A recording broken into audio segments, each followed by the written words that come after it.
Hai Moms, kenalin, aku Agnes. Kali ini aku mau bagi nih beberapa informasi. Penasaran? Check this out! Setiap manusia butuh asupan makan buat memenuhi kebutuhan sehari-hari kan ya?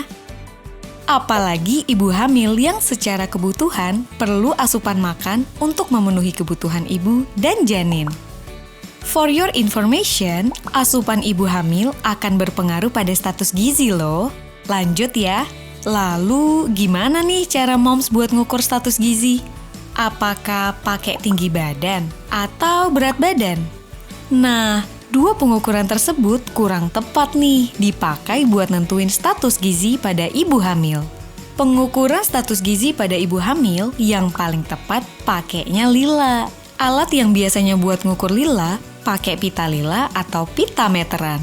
Hasil ukur lila bisa nentuin moms atau wanita usia subur kekurangan energi kronis atau enggak. KEK kalau angka kurang dari 23,5 cm dan gizi normal kalau lebih dari 23,5 cm. Memenuhi asupan makan saat hamil perlu diperhatikan ya moms. Karena tahu kan, ibu dan janin perlu asupan makan yang cukup.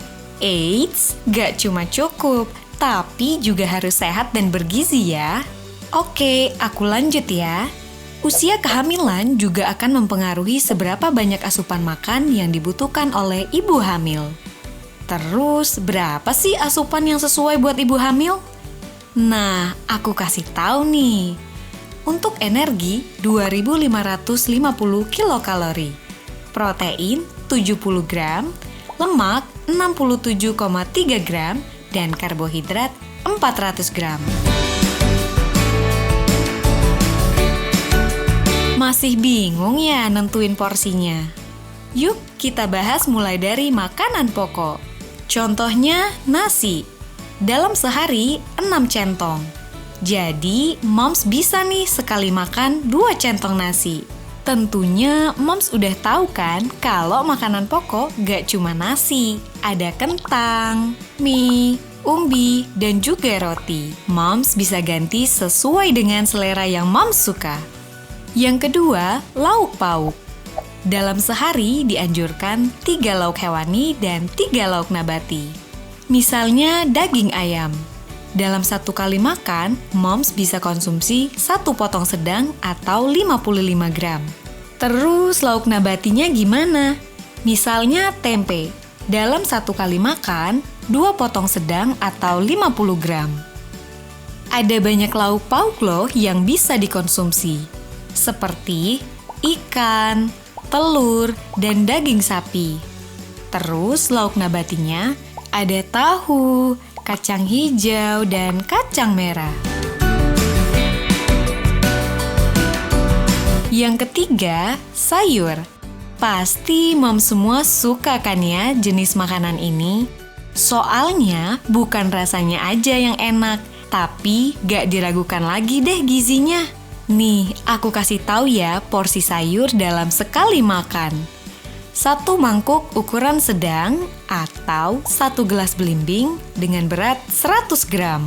Moms bisa pilih sayur yang sesuai dengan keinginan moms. Brokoli, terong, bayam, wortel, sawi, jamur, labu siam, dan masih banyak lagi. Yang terakhir, siapa sih yang gak suka sama jenis bahan makanan yang satu ini? Apalagi para ibu hamil yang pastinya suka banget nih yang seger-seger. Moms dianjurkan konsumsi buah sehari 3 kali. Aku kasih contoh ya. Dalam 1 kali makan, pepaya 1 potong besar atau 110 gram. Tapi gak cuma pepaya ya moms. Bisa konsumsi belimbing, apel, mangga, jambu biji, pisang, melon, semangka, dan buah-buah lainnya. Karena aku baik hati, aku kasih tahu nih porsi dalam 1 piring.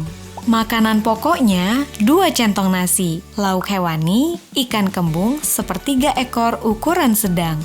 Terus lauk nabatinya, tahu 1 biji besar, buahnya semangka 2 potong sedang, Sayurnya aku pakai sayur asem ya, biar seger. Nah, jadi deh menu 1 kali makan untuk moms semua. Masih lapar nih, boleh kok nambah cemilannya. Bisa biskuit, puding, kalau mau nambah buah juga boleh kok moms. Yang penting cemilannya yang sehat-sehat ya. Wah, kalau makan aja tanpa minum bakalan seret nih. Jadi, moms bisa minum air putih atau susu ya. Tahu kan kalau asupan moms kurang, apa akibatnya buat moms dan janin? Moms bisa kena KEK atau kekurangan energi kronis. Yang beresiko, moms bisa anemia, pendarahan setelah persalinan, dan rentan terkena penyakit infeksi. Sedangkan pada janin atau bayi bisa menyebabkan pertumbuhan terganggu, bisa keguguran, bayi lahir prematur, dan berat bayi lahir rendah.